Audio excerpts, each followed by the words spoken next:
Okay, so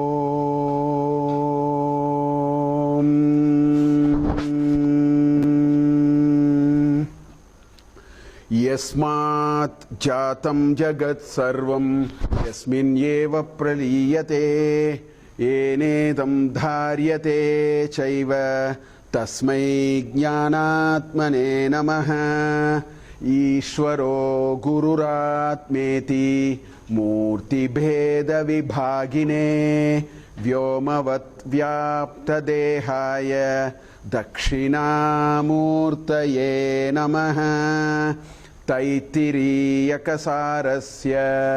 mayacharya prasadataha vispashtartharuchinam hi vyakyeyam sampraniyate Om Sahana bhavatu Sahanau bhunaktu Sahaviryam karavavahai Tejasvinavaditamastu ma virdvishavahai Om Shanti Shanti Shanti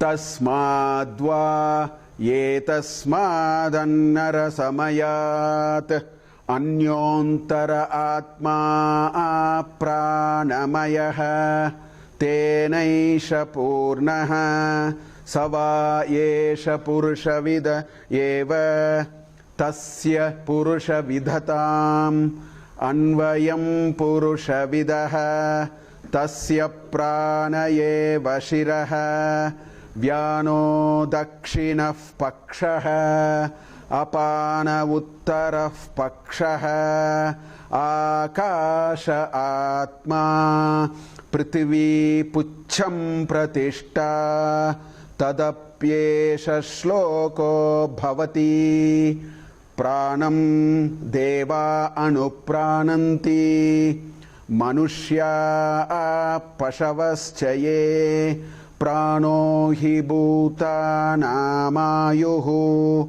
Tasmāt sarvāyushamuchyate Sarvamevata ayuryanti Ye pranam brahmopasate Prano hi bhutanamaayuhu Tasmāt sarvāyushamuchyate iti.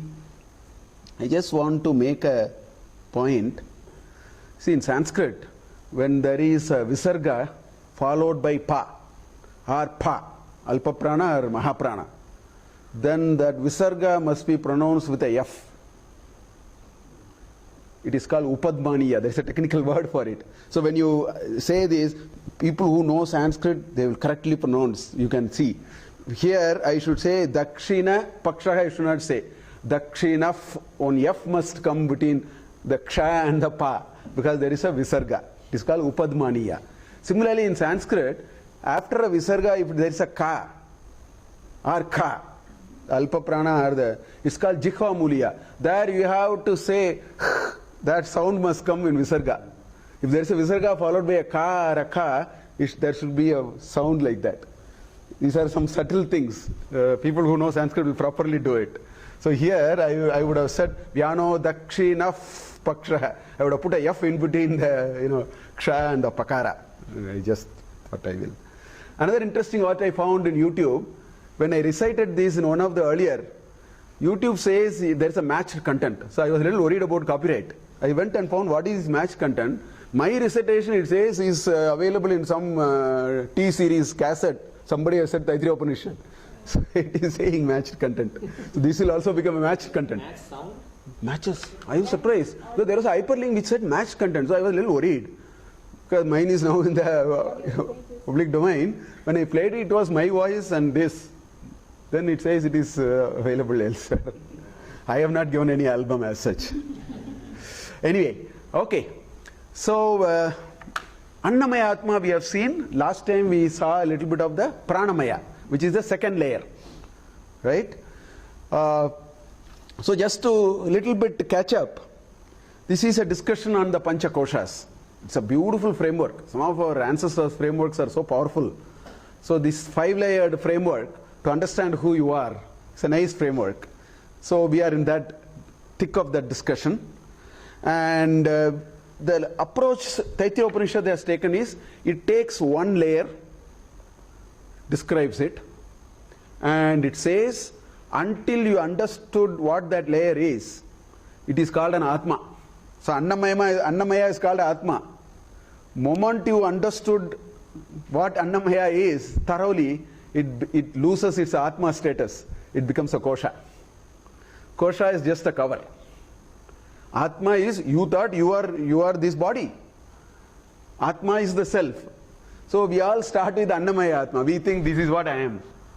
So last class I said, I am not the body is not mine, the body is not for myself.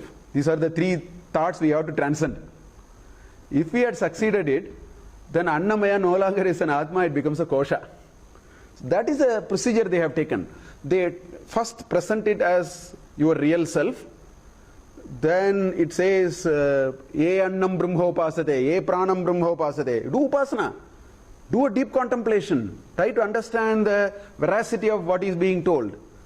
Once you understood what it is, then it says, now I will show you something else. This has become a kosha now. This is the very interesting direction in which they are taking the discussion. Some say it does the same kind of meditation, right? Brough or somebody goes and... that is the third. That is a Brahmanandavalli. Oh, in the same... His Taittiriya Upanishad third. Okay. The sun... Go and meditate, go and meditate. Yes. Keeps on going layer by layer. No, Brough is being told by Varuna. I know. Brough is the... Son, Varuna is the father, Brough is the son. That's the third. We will see that. So this is the first knot of ignorance which gets open. Yeah. Annamaya kosha. Yes. So the order seems to be, the order is, this has taken a particular order. The only way you can actually, for example, prana must be the ultimate. But prana has come immediately now. So the order it has taken is subtlety. See, deha is very gross. We are able to easily, so you should start with what is easy, what you can relate, what you can contemplate on easily, what you can reflect on easily. That is the easiest thing. Something which is very tangible, something which is very obvious is what we should take first. That is why it first took Annamaya. Okay? Because body is much easy to relate with, test it out, tangible, all those. So it took body. Second in this list is actually prana. In Kannada they say usuru adta ide. In Tamil bhasha they say mooche poittu varde. In every language they say that. It's visible. Looks like it is visible. So in terms of subtlety or in terms of grass or whatever you call it, that is how it is going. So the body is much easier.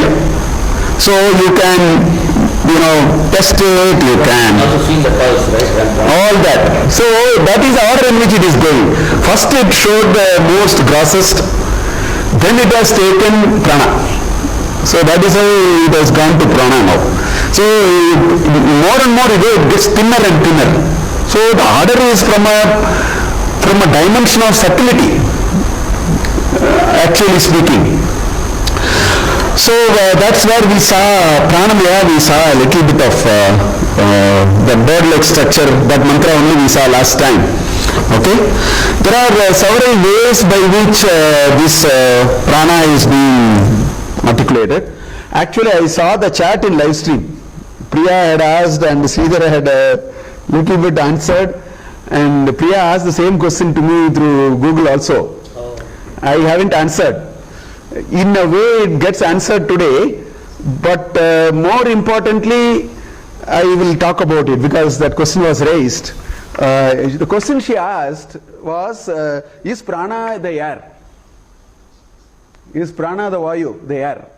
That was a kind of a question she asked, and Sridhar had given a little answer to it. Let me elaborate it a little bit. So essentially, what is this prana? We have to clarify that first. Is it air or is it anything else? That was the question she had. Now, there are two ways to understand prana. See, each one of us have what is called Stula Sharira, Sukshma Sharira, and Linga Sharira or Karana Sharira. These are the three ways. Stula Sharira is what you see. Sukshma Shariras are Pancha Karmendriyas, Pancha Jnanendriyas, Buddhi, Chitta, Manas, and Ahankara. These 14 elements are called Sukshma. They are Sukshma because in computer terms I describe it. Those 14 are software. This is hardware. Stula Sharira is hardware. Sukshma Sharira is software. Because you can only feel it, you cannot touch it. But you can feel the effect of it. A program you can run and see whether it is running or not. There is nothing like touching a program and tangibly and all that is not possible. Then there is something called Linga Sharira or Karana Sharira. That is the one which connects from one Janma to another. That's a continuity. It's a Karana for our birth and death. Now, this Karana Sharira has two Shakti. Basically, it brings two vitality. One is called Kriya Shakti, okay? And another is called Jnana Shakti. In other words, Kartrutva and Jnatritva. Kriya Shakti and Jnana Shakti are the two potentiality of this Linga Sarira. So the Linga Sarira is the one which goes from Janma to Janma, it moves one Janma to another Janma and so on. So Prana is actually the Kriya Shakti. What is Prana? One definition of Prana is, it is the Kriya Shakti embedded in Linga Sharira, which goes from one Janma to another Janma to another Janma. That is one definition of Prana. That's why it shows action. This is one definition. Another definition of Prana is what we all know. It is Vayu, it is air. Now when you say Prana is air, it is only a sort of a symbolic representation. Because mere air cannot be Prana. But then we recognize Prana by the air going and coming. Correct? So that's where the confusion comes. So the argument is this. Prana is, of course, in a way it looks like it is air, but Prana is one which activates the 5 sense organs, the 5 Jnanendriyas, the 5 Karmendriyas, organs of action, and the Buddhi, Manas, Chitta, Ahankara. It is the energizer. So if it is just Vayu, then even for a dead body you can get oxygen and then blow it with a ventilator. Why not? We can try. Artificially we keep it for some time in some cases and so on. So the point is, it is not just air. The air itself gets into a certain functionality. That's why some people, this is one framework I saw somewhere. They say that this prana is 5 types of airs. Prana, Vyana, Udana, Samana. So some people use the word in breathing, out breathing, up breathing, okay, same breathing and diffuse breathing. In other words, the prana gets into the act of breathing somehow. Udana is up breathing, last breath, okay. In breathing is actually apana, out breathing is prana, diffuse breathing is vyana. So like that they are. So essentially it is not just air. It is like saying, I am a professor, I am a father, I am a son, I am a friend, I am whatever. Depending upon the role, the same Vyakti is put different tags. The same Vyakti plays different roles. So you use different names only to contextualize the same Vyakti, what is it. That's why all these prana, vyana, udana are coming. So prana is of course air, but it is not air in the simple sense of some air blowing. The air gets very functional. It energizes this stula sharira and takes it, wherever it goes. As somebody, made a very nice reference. A set of birds, which are all confined to a cage. If all the birds start moving, the cage moves. Sort of. Think about, there are 100 birds, they are all endearing to move. And there are these stories that they got caught into a net and all of them started all that. So the point is, when all of them are individually moving, the whole system moves. This is what this prana is all about. It makes itself into 5 different sort of things: excretory system, digestive system, reproductive system, the final packing and forwarding kind of system, and so on. So all these put together makes the prana. So in a way it is air, because we are able to feel like that, but we can't just say prana is vayu. Vayu is one part of the prana. It gets more functional oriented. It is an energizer. It is that kriya shakti which comes out of the linga sharira. So I thought I will clarify some of these. There was a little. Can we understand as electricity in the body? It is like the electricity, absolutely. It is spread across the body. It is the energizer of, it's exactly like that. Without the electricity, the bulb has no meaning. The projector has no meaning, the AC has no meaning. Gone, it is dead. So it's like that. So that's that kriya shakti which comes out of. In other words, I mentioned it a few times. If you engage in work, any work, if you engage in work, 2 things are very important. Good work, bad work, I am not coming into. If you engage in the world of work, you need 2 things. One is called samarthya, another is called prerana. Without these, you can't do anything. Ability and aspiration. One is your potential to do, another is the desire to do. If you have potential but no desire, you will not do anything. If you have desire but no potential, you can't do anything. So that prerana, samarthya, comes from the Purusha through the kriya shakti. That is called prana. So prana is the samarthya in our life.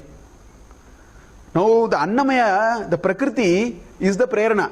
All these are part of the kshetram. If I have to use kshetra and kshetrajna in Bhagavad Gita, all these are kshetram. The Purusha brings the kshetrajna and brings the samarthya. That's why jnatritva, kartritva and bhoktritva belongs to it. That is a knower, enjoyer and doer. This is the electricity. This is just an inert equipment. You energize it, it will work. And of course it has its own subroutines to push it one way or the other. Anyway, all those are there. So these are different ways to understand prana, which is very importantly what we are talking about. So let's move on a little bit. I have brought some interesting reading from other places. I thought I'll just share some of them today. So Tattva Bodha, all one-liners in Tattva Bodha. So Tattva Bodha, the question is pranamaya kaha. What is this pranamaya? Shankaracharya's answer goes like this: Pranadhyaha panchavayavaha vagadindriya panchakam pranamaya kosha. So he says prana adi. Adi is etal. So pranadhyaha. So which means prana, apana, vyana, udana, samana. That's what he is meaning. Prana etal. All the 5. So pranadhyaha. Panchavayavaha. That's what he has qualified by saying 5 different types of vayu. Right? In breathing, out breathing, whatever you want to say. So pranadhyaha panchavayavaha. Then he also includes all the organs of action. Because only when the prana is there, it is working, which is visible. Jnanendriya is not visible. It's a software. This is a little bit of a hardware. Semi-software, semi-hardware. Karmendriya. I am able to see my hand, going back and forth and so on. That's the reason why he must have perhaps included that. He says vagadi, again vak adi, speech etal, which are the 5 organs of action. Because the prana is evident in the action. Knowing is also an action, but it's a softer side. This is much more obvious. That's why he chose to use that definition, I think. Vagadi indriya panchakam pranamaya kosha. That makes this layer called pranamaya. Last class we stopped here. I showed that bird structure. It said tasya prana eva shiraha vyano dakshinah pakshaha apana uttarah pakshaha akasha atma prithvi pucham pratishta. So it gives those 5 parts. It's a metaphorical description of this layer. So it says Prithvi is the pucha, or tail is the support. So what they are saying, Shankara's Bhashya says, in a way he says, this Prithvi Devata is what keeps you, otherwise Udana will take you up, gravity will pull you down. So there is something which is sort of keeping you, which is the Prithvi, which is a solid matter here, that is why it is a pucham he is saying. But anyway, they are little bit of a distraction, but I think more importantly, this is a metaphor. It's like a sacrificial bird, it's a metaphor. And this is where we stopped last class in terms of saying how did we describe this pancha angaha of the pranamaya kosha. So this is where we stopped. So we will continue with the further mantras which are describing the pranamaya kosha. Pranam deva anuprananti. So it says all devas follow only the prana. They, in other words, because of prana, all other gods live. That is, we'll take a simple meaning, then we'll get into the good artha. I will just put a sthula artha first. So it says, pranam deva anuprananti. All gods enliven or enlivened because of the energizer called prana. Manushyaha pashavaschaye. And so are the all pashus and all living beings, basically. Human beings, living beings, everything, anything which is living is because of that. Okay? That's what he's saying. Then prano hi bhutanam ayuhu. The so-called life, expression of that is prana. That's why if prana is gone, that's the end of the life. So bhutanam ayuhu pranaha eva. Prana is indeed the measure of the life, longevity of bhutas, not manushyas, any living beings. Any living being, the breath is an indicator of its living. That's what is being told here. Right? Prano hi bhutanam ayuhu tasmat. Therefore, sarva ayusham uchyate. Remember in Annamaya Kosha we said sarva aushadam uchyate. Because for all Annamaya, the disease of hunger is fulfilled only by food. There is no other way to fulfill the disease called hunger. That's why it's called sarva aushadam, sarva ayusham. So that's why the pranamaya is nothing but the indicator of life for every living being, no matter what it is. From a one-celled amoeba to whatever it is, they may not have lungs, but the notion of living is there. So that's what it's sarva ayusham uchyate. Tasmat sarva ayusham uchyate. Sarvam evata ayuryanti ye pranam brahmopasate ye annam brahmopasate, we saw there. So now the Shruti is telling us, now you contemplate. Contemplate on the notion of prana. So you have to bring all those 12 principles of Atman and Anatman which we talk about. You will find this prana will suffer from infirmities because of that.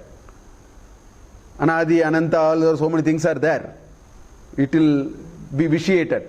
So that upasana he says. He says, do that upasana. Reflect, contemplate deeply. I have introduced you this notion of prana. The same way you contemplated on the Annamaya, please contemplate on the Pranamaya. Use the same yardstick and deeply contemplate what does this really mean. And for a person who contemplated, he says, Sarvameva ayuryanti. He will have his full span of living. There he said, in the Annamaya it said he will get all his, he will be fulfilled in all his food related requirements. Here you will be fulfilled on your living related requirements in terms of living. And our design living is, 100 years. Pashyema sharata shratam, jivema sharata shratam, nandama sharata shratam. 100 sharad ritu you have to see. That is what that mantra says. Westerners also believe 100 years. Huh? Stage. Who? The Westerners also believe it's I say. Our design is 100 years actually. in the class, last week I was in the college, everybody is saying 100 years. I don't know where from there. In common parlance we say live 100 years. This 100 has come. I think somewhere we have. So he says, if you do a deep contemplation of this concept, first of all, Shankaracharya in his Bhashya says you will not get apamrityu. You will not get this untimely death. This upasana will make sure that you will not have untimely death. Death which is happened suddenly and all that will not happen. He says, to upasana of the pranamaya is what he is saying. But sarvam ayusham uchyate, and therefore sarvam evata ayuhu yanti. The fullness of the living is what you will attain when you do the upasana of Annamaya, Pranamaya as a entity that you are talking about. In the same way we did last time, the Shruti what it is doing is, it is repeating it second.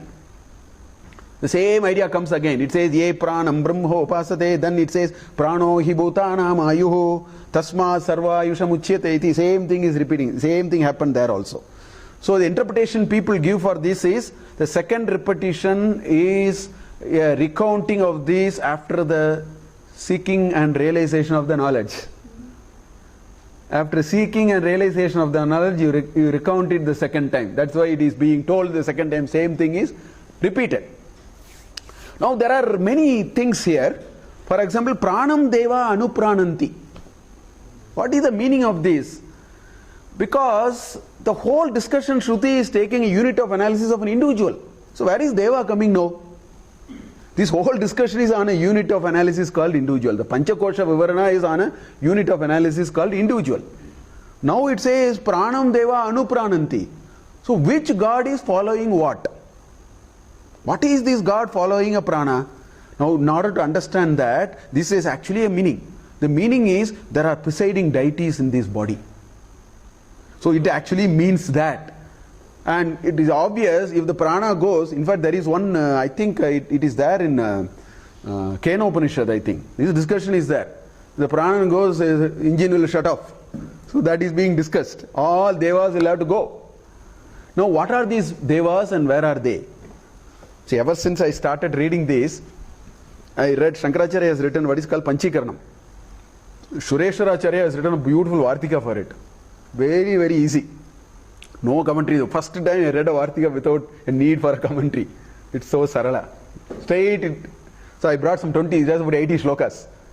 This also a famous sloka, no? From Tishtati, Tishtati will come. Jivva me, some God is... Madhumattam. That we saw in the Upanishad. Oh, yeah. Prajanane Brahma Tishtati. You are right. In Lagunyasa it comes. Some parts they will give. Yeah. Exactly. It's the same. Absolutely. So let me take this Sureshwaracharya's Vartika on Panchikarana, because that explains it so well. I'll quickly go over it. It's very easy actually. First he talks about the Pancha Jnanendriyas. Okay? He says, Shrotram Adhyatmam iti uktam. Okay? All of them are repeating. So first one only I will say slowly. He says, Shrotram Adhyatmam iti uktam. Shrotavyam Shabda Lakshanam. First he defines what is the property of Shrotram. Shabda Lakshanam. Its property is you should hear the Shrotavyam Shabdam. Shrotavyam Shabdam. That is the Lakshana of Shrotram. Some sound has to be heard. Right? Adibhutam Tat iti uktam. That is the Adibhutam. And there is a Adidaivam for everything. So that is the last line in all these shlokas. So look at what it says. Dishas Tatra Adidaivatam. The directions are the presiding deity. I talked about it in one of the earlier classes. The directions of the presiding deity of the ears. And it has a deep meaning. I talked about the scientific basis of even that statement and so on. Then he says, Tvak, which is the skin, which is the sensation. Tvak adhyatmam iti proktam, sprashtavyam sparsha lakshanam. Its property is you should feel, touch and feel. Whatever is touched, you should feel. That is its lakshana. Okay? Adibhutam tat iti uktam, vayuhu tatra adidaivatam. So the presiding deity of sensation is Vayu. Shabda Sparsha Rupa Rasa Gandha, I talked about it in the first Anuvaka of Brahmanandavalli. Same thing. Okay? Chakshuhu, then he talks about eyes. Chakshuhu adhyatmam iti uktam, drashtavyam rupa lakshanam. Okay? Adibhutam tat iti uktam, adityaha atra adidaivatam. So the presiding deity of the is sun. Okay? Then it says Jikhva adhyatmam tata swadhyam adhibhutam rasatmakam. Okay? So the taste has to be felt. Varunaha devata tatra. So the presiding deity Jikhvayaha adidevata. Yes, slightly change the order. God has come first. Okay? Then Granam, which is the smelling. Granam adhyatmam ityuktam gratavyam gandha lakshanam. Its property used to pick up the smell. That is its property. Okay? Adibhutam tate ityuktam prithivi atra adidaivatam. So the presiding deity is Prithivi. In fact, in the Vedic lore, the gods were not Rama, Krishna. They are all natural gods. These were the gods they were worshipping. Today we have no sense of these gods actually, because later we brought Avatara Purushas into our things. These are all actually the pantheon in the pre-Vedic period. That's why all these names are Yamam, Soma, Varuna, all these Mata, Rishwana, Mahu, all those are that list. These are all of that list. Then he talks about karmendriyas. He says, Vagadhyatma iti proktam, Vaktavyam Shabda Lakshanam, Adibhutam Tadiduktam, Agnihi Tatra Adidevatam. So the presiding deity is Agni here for speech. Then Hasta, which is the upper limbs. Okay? For which Adidevatam is Indra. Indra is the Bahubalam. That's why Indra is Bahubala. The strength that we get, the presiding deity is Indra. That is what it is. Adibhutam Indrastata Adidevatam. Then Pada, which are the lower limbs. This is another Karmendriya. Right? Padam Adhyatmam Ityuktam Gantavyam. It has to keep going. The job of these things is to go around. Right? Tatra Yad Bhavete Adibhutam Tadiduktam Vishnuhu. So, Pracharane Brahma Tishtatu Patayor Vishnu Tishtatu is what it will say in Lagunyasa. Yeah. All these are there, you are right. In Lagunyasa also it comes in a different way. So Indra is the, Vishnu is this thing for Pada. Then Payuhu, right? Which is the anus, for which Mrityu is the Adidevatam. And Upasta is the, genital, for which Prajapati is the Adidevatam. Right? Then he goes on, talks about the 4 Antakaranas also. The entire software is described now. Manas, Buddhi, Chitta and Ahankar. Yeah, so Manas, for Manas it is Chandrama Manaso Jataha, Chaksho, Suryo, Ajayata. All those are coming in Purusha Sukta. Everywhere it will come. You will see the same thing everywhere. So for the Lord of the Manas is moon. That's why, lunatic is one who is... Look at the connection. Somewhere there is a connection. That's why the word lunatic is used in the Western parlance. Somebody who has lost his chitta is called lunatic, no? Because Manas, Prasnopanishad, the first Prashna is only on Rai and this thing, moon and sun is the discussion in Prasnopanishad. It's a very good discussion. Okay? Then Buddhi.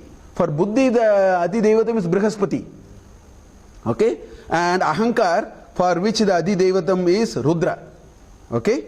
And Chitta, for which the Adidevatam is Kshetrajna. So when this mantra says, Etra Deva Anujaya, that mantra which we saw just now, Pranam Deva Anuprananti. That Deva is, since the unit of analysis is a human, we have to now connect these, 14 Devas. That is being implied with this mantra. It is not a simple, translation, all Devas follow Prana, it makes no sense to us. What it says is, if the Prana goes, eye will not see, taste will not be felt, you will not feel it. All the Devas are also gone. So in other words, what are we saying? The Devas always follow the Prana. That is implied with this half a mantra. Because the unit of analysis is individual. Then the next thing is this prano, ye pranam brahmopasate. This is a big thing. What happens when you do a prana upasana? And prana upasana is has happened in several dimensions. So it's very vast. What I am going to do is I will just take Prasnopanishad, which talked about the 5 pranas. Prasnopanishad is what really gives a good description of the 5 pranas in chapter 3. It ends with 3 shlokas. So I will talk about why is this Shruti saying do a prana upasana. What will you get out of it? I have now culled out from other sources. Little bit I will talk about them. Then this mantra makes meaning. So in Prasnopanishad, as I told you, the 3rd chapter starts by one of the Sishya asking the Guru Pipalada that what is this prana, how does this prana, works, what really happens, that is the starting question. So there he said, as I was mentioning in the last class, I also showed one shloka, 4th shloka from chapter 3, where it said a king cannot administer a large country. It's difficult for him. So he will appoint people now. And he will say, you people take care of specific functions, I will oversee you. In the same way, the prana appointed out of itself. Only thing is, it created out of itself. That's the only difference. It created 4 more, and all that are there in the first 9 mantras. The last 2 mantras, 7, 8, 9, all about Udana Vayu. What really happens when Udana really comes out and things like that. In fact, this Udana Vayu and all these you can connect it to Taittiriya Upanishad. Vyapohya Sirshaka Pale. We actually talked about it. Antare Nataluke Evastana Iva Vilambate. I explained, say, Indra Yoni. Indra Yoni. There is a path which opens to the dividing part of your, it's a Brahmanandra. All those we saw in Taittiriya Upanishad, that's the root of Udana Vayu. So we'll, that's a connection. Sushumna Nadi. Yes, Sushumna Nadi. Through that it can reach. That's a perfect launch.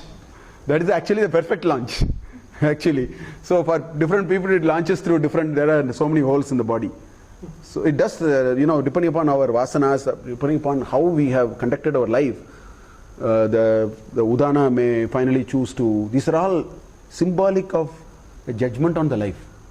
Symbolic of the values that we have brought in life. These are all very symbolic of that. That's why our culture is the art of dying, not art of living. It's art of dying. How do you die is very, very important. Preparing for that final moment. I will bring those shlokas from 8th chapter of Bhagavad Gita is all about death. Not at all scary. Very interesting ideas on death. I have brought some shlokas from there also, because they are all prana upasana only will bring you there. So I will get you those shlokas also. But anyway, coming back to this story. So the first 9 mantras talk about various things. Then there are only 3 mantras with which the chapter ends, in which it says what is the prayojana of prana upasana. In a way it is saying that, because it is all discussion about prana. So it ends with what happens when you are able to contemplate on this. So we can borrow this and attach it to Taittiriya Upanishad to understand that mantra. So it says Yat chittaha tenesha pranam ayati. Okay?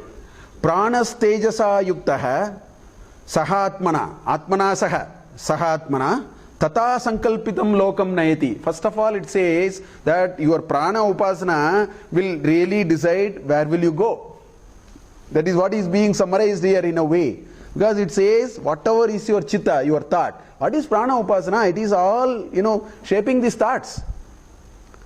Because this prana feeds into all the karmendriyas and jnanendriyas and everything. So this is the one which energizes and enables all your choices that you are making. So tat tenesha with along with Udana, because it is connected to the previous mantra. So we have to borrow the Udana from there, right? The Tejasa Saha. The Tejasa is actually Udana Vayu. That is that bright light which goes. Yuktaha, Pranaha Tejasa Yuktaha, the prana merges into Udana, because Udana's job is to take this and go. So Tejasa Yuktaha, Atmana Saha, it takes all the bundle of our values and vasanas and everything that gets into what I call it as Linga Sharira. Or that is the linkage from one Janma to another Janma. So that is taken. That's all absorbed. The sum and substance. Tell what did you achieve in your life in one sentence. If you said that statement, that is what will get into Udana. It will take it and go. It's called Vasana. Our samskaras are all taken for the sake of continuity. So Atmana Saha means that Tata Sankalpitam Lokam Naiti. So what you are thinking, if you are thinking about, at the time of death, will I lose this share and the share market today price has come down, then you will end up somewhere. You may be the desk in that stock market or something. I do not know where. You will constantly hear people shouting or something. I have no idea. But anyway, so stories. Yeah, in Bhagavata, those stories are all actually in a way it is communicating the art of dying actually. Ajamila and Jatapartha also. Jatapartha also brings another version of this thing. Last thought is your next birth. Yeah. So that is what it says. Then it says, Ya evam vidwan pranam veda, one who understands this whole thing about prana. Pranam veda means you internalized, you understood, you contemplated, you really understood what this prana is all about. That is the meaning of Yaha evam vidwa pranam veda, vidwan veda. Na hi asya prajaha hiyate amrutaha bhavati tadapyesha shloka. His offsprings will not. There is a benefit that you will pass on not only to yourself but to your offsprings also, is what it is saying. Tadapyesha shloka. That's how the shloka, that's the last shloka in Prasnopanishad. It says Utpattim, Ayatim, Sthanam, Vibhutvam. So there are so many roles of this prana. How does it originate? So what should you be clear about? Where is this prana coming from? Where did it enter? What did it do? And how did it go? All that. Utpattim, ayatim, sthanam, vibhutvam chaiva panchada, adhyatmam chaiva pranasya. What it is? Adhyatma, right? Vijnaya amritam ashnute. Vijnaya amritam ashnute iti. He emphasizes by saying it twice. If you have understood that, you will reach immortality. You will reach immortality. Once again it says. It's a last statement in the discussion on prana, because the student asked about prana. So he explained everything about prana, and Pipalada said, if you have, that is prana upasana. If you do a good prana upasana, this Shruti, another Shruti says, this is what will happen to you. Amritam ashnute iti. Once again it thumbs the desk and says that is what will happen. Now this is the idea which is beautifully brought out in 8th chapter of Bhagavad Gita. Bhagavad Gita's 8th chapter is called Akshara Brahma Yoga. It talks about the Akshara Brahma in the context of Kshara Brahma, which again the reference comes only in 15th chapter, Purushottama Yoga. In between it is not there. So there it talks about what is the art of dying. Krishna actually, first 10 slokas are only about art of dying. Then talks about after death, Uttarayana, Dakshayana, all those are part of the chapter. It's all about death only. Brahma bonan lokan punaravartino arjuna. All those are part of that chapter actually. So here what does he say? He says, prayana kale manasa achalena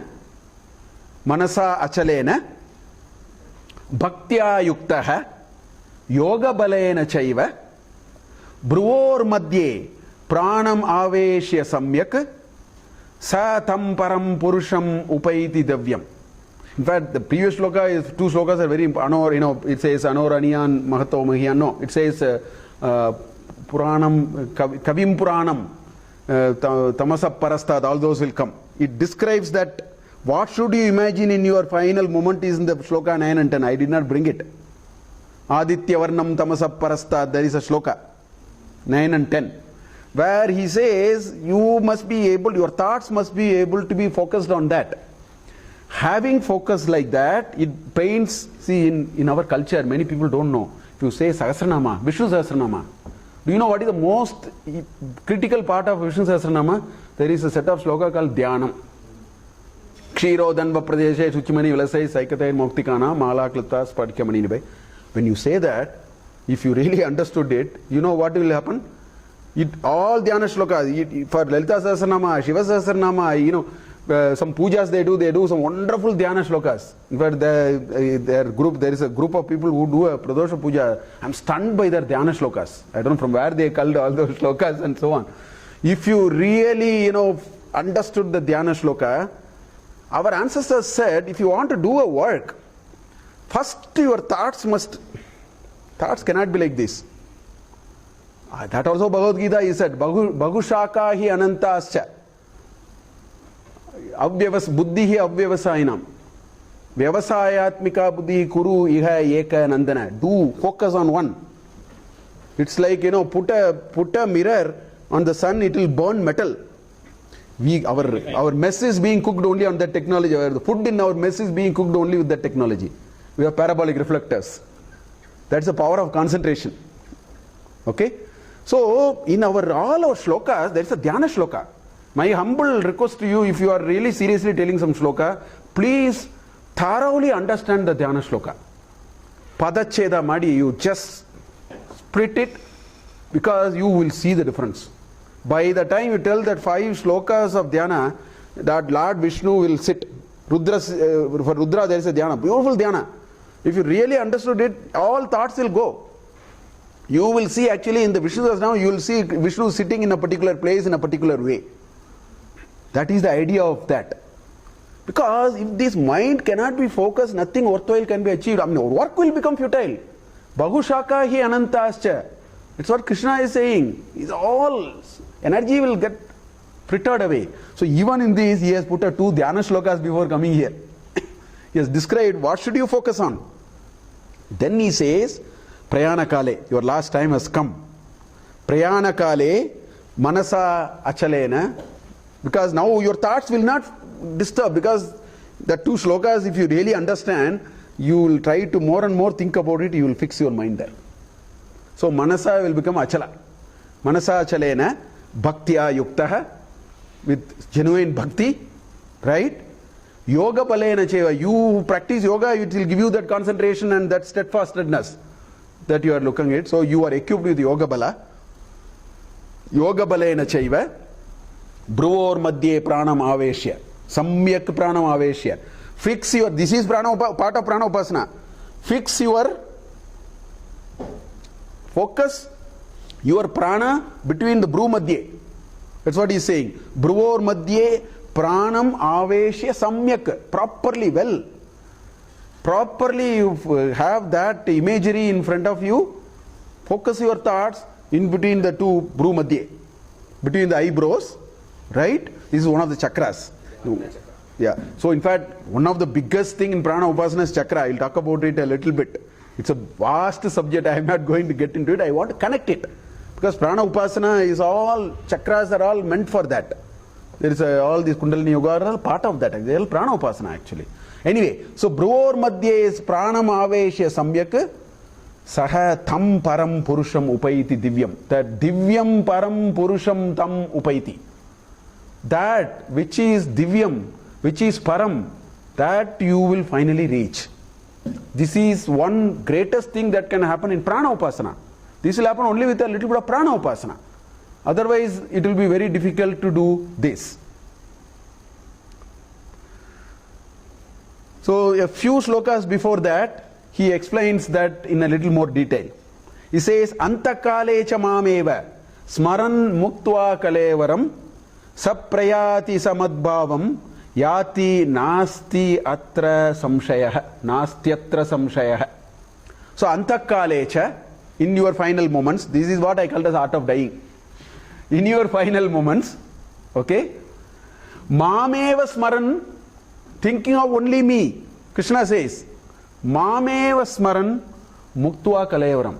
Leave this mortal body. Just drop it. Get released from this mortal body. Muktva kalevaram yaha prayati. One takes a journey. Okay. And where will that journey take him? What is the destination for him?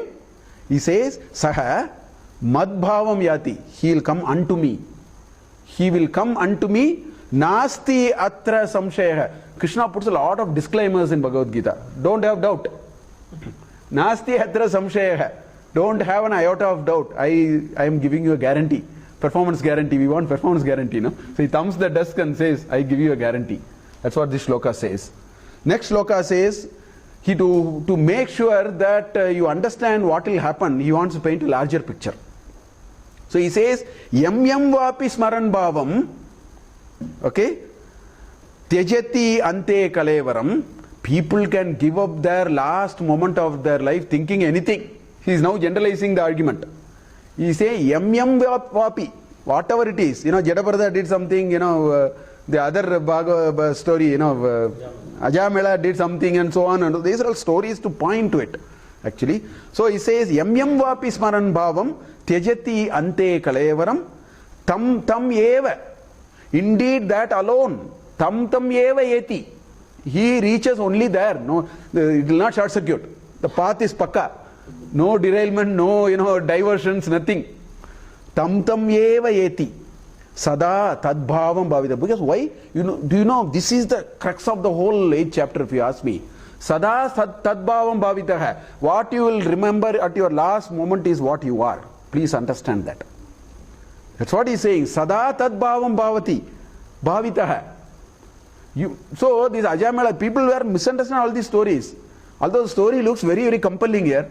He says he did all kinds of things. Finally, he remembered his son's name, who happened to be Narayana. That's a nice way of telling.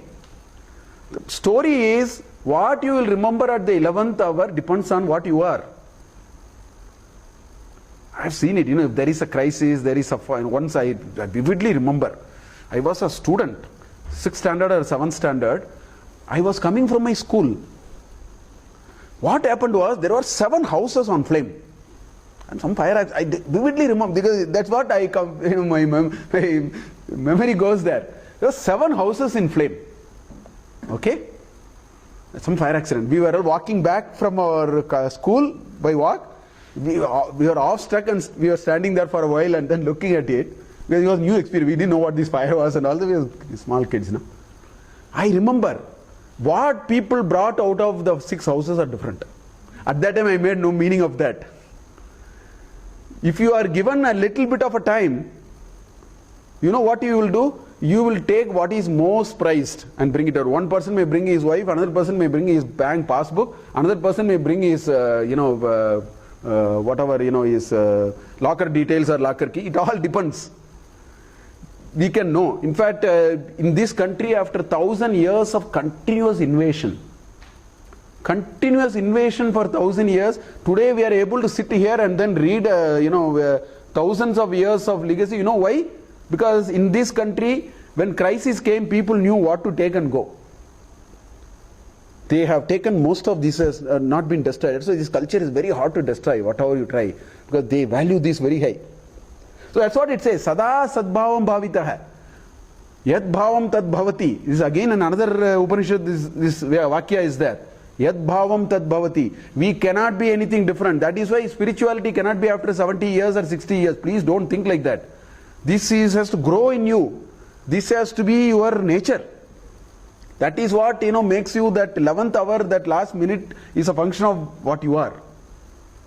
That's what he is saying here. Sada sadbhavam bhavitaha. It's a very, very important statement. So this prana upasana can help us in that direction. That is the meaning of prana upasana for me.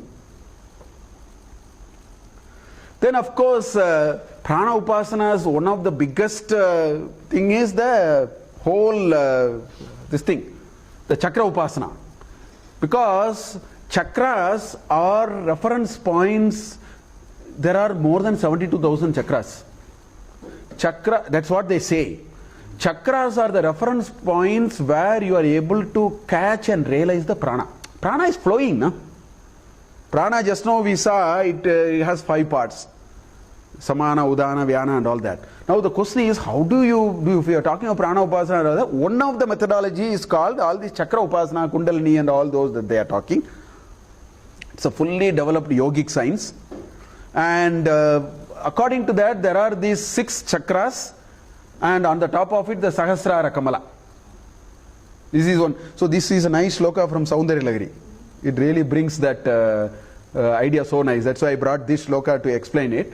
It says, Mahim Mooladhare, Kamapi Manipure Hutavaham, Stitam Swadhishtane Hridi Marutam Akasham Upari, Manopi Brough Madhye Sakalamapi Bhitva, Kulapatam, Sahasrare Padme Saharahasi Patya Viharasi. This is told in a certain context, but the essence is very nicely brought in this shloka. So there are 6 chakras to begin with. Mooladhara is the first chakra. The figure shows that actually. The lowest chakra is the Mooladhara. So here what Shankaracharya does is the Pancha Prithvis are also connected to that. That's why Prithvi Pucham Pratishta happens. That is the base. Actually, for the prana, that is the base. That's why Mahim Mooladhare. Mooladhara, it is, what is to be contemplated on a Mooladhara chakra is the Prithvi Tattva. This is that science in the chakra, Vidya and all that. I've just, from this shloka, I wanted to connect it. So, Mahim Mooladhare, Kam is water actually. Kam is actually sky, Kam is water. Kam api Manipure, okay. Then Hutavaham, Agni, the Agni Tattva, right? That is the Swadhisthana, Mooladhara, Swadhisthana, Manipuraka. Swadhisthana is skipped. It's all the chakras are not mentioned; they are implied. So one has to actually, get it out of it. Then the Agni Tattva is there. Sthitam Swadhisthane, Hridi Marutam. The next chakra is Anahata. So there it is the Vayu Tattva. Okay? Right? Then Akasham Upari, the brough Madhye. Okay? Manopi Akaryam is this one on the neck. Vishuddhi. That's called Vishuddhi. Right? So that is on the Akasha Tattva. Then brough madhye, which is Ajna chakra, that's the manas. That's why the pranopasana in Bhagavad Gita also he says, fix your mind. Fixing your mind is here. That's why he says, brough madhye pranam aveshya samyak. Just now we saw that. Why? Because mind fixing, that's why in chapter 6 of Bhagavad Gita, also he says, divascha anavalokayan, right? Nashikagram swam. So he starts from here. First, may be difficult. First, he says Nashikagram swam. Otherwise, they'll start looking at somebody else's nose. So swam, Nashikagram swam. Very tight prescription in Bhagavad Gita, and chapter 6 is a very tight prescription. You can't move an inch here and there. He says sit like this. Don't sit in a tall place. Don't sit in a lower place. Don't sit. Don't eat too much. Don't. All instructions are part for starting this focusing business. These are all much later. So it says manopi brough madhye, then sakalamapi bitva, piercing all of them, then you reach this, this talus region where it is 1,000 petaled lotus. That is how it is described. It's a, kind of a thing. So it's here while opening the eyes and then close, it goes automatically there. That is the technique. So sakalamapi bitva kulapatam sahasrare padme saharahasi. Of course, here the description is the Purusha and the Prakriti. You will see both of them in the Sahasrara Kamala. She lives along with the Pati. That's one metaphorical way this is being described. So this chakras, this whole science of chakras is all about pranopasana. So all that the Shruti is saying is from Annamaya Atma. If you are able to do a deep contemplation and understand that it cannot be the Atma, because Atma Anatma Vichara will make sure that you cannot convince yourself that is the Atma, then it becomes a kosha. Now you move to the second layer. The second layer also the Shruti is saying, please go and then contemplate. Bring the Atma Anatma Vichara to the notion of prana and then try to understand whether the prana is the self. Now a deep contemplation of that will, if it brings us to the conclusion, self must be more than that. It cannot be just this prana, it should be more than that. Then we are ready for the next layer. That is the logic with which the Panchakosha Vivaranam is going. So when we are ready for the next layer, then this pranamaya Atma will become a pranamaya kosha. Because the notion of Atma is challenged. Challenged, understood experientially that it cannot be the Atman. I cannot associate myself with this. I must be larger than this. Once that thought is, clarity of thought comes, then the pranamaya will not become an Atma. It will be seen as one more kosha, enclosure. So then it moves to the third layer, which is called manomaya Atma, which we will see. It's 6:59. I don't want to start now. We will continue in the next class. You see the three bodies there. The Bhagavatam, from the day Bhishma is on Sharashaya, there is a gap between Uttarayana and Dakshinayana. Dakshinayana and Uttarayana. 54 or 55 days. This Antakala Maheshwaran, the Krishna says, on the 55th day, he says to Yudhishthira, saying that all these days he has been remembering me. No, I will have to go to him. That is the Uttarayana just comes, and on that day Krishna walks across with all the this one. And during the entire period between that 54 or 55 days, he says, he tells Yudhishthira, you must go and take lesson of Rajadharma. Yes, Anusha. Yeah, Moksha Dharma. It's a very beautiful. So there also this slokas are quoted. Right. I see. That portion what he explained in Mahabharata, serial, if you show all that, people will switch off. Because, they'll start yawning. Serial is all action. So they will show only fight and all that. Actually, Anushasana Parva and Moksha Dharma, these are real masterpieces in Mahabharata. This is, under Krishna's instruction, Yudhishthira is also crestfallen. See, after the war was over, Yudhishthira was crestfallen. But that is what they were thinking at the beginning anyway, in the first chapter of Bhagavad Gita. But then there is such a wonderful conversation between Bhishma and Yudhishthira. It's all very, very valuable. Lots of things are being discussed there, how to administration matters, dharma, nuances of dharma sukshma, so many things are part of. Okay. You can see the 3 chakras. Yeah, so the Ida, Pingala and the Nadis are there. I mean, I didn't get into the Nadis and so on. Ida and Pingala and Sushumna, all those are there. I mean, it's a big science by itself. I only connected it to the Prana Upasana.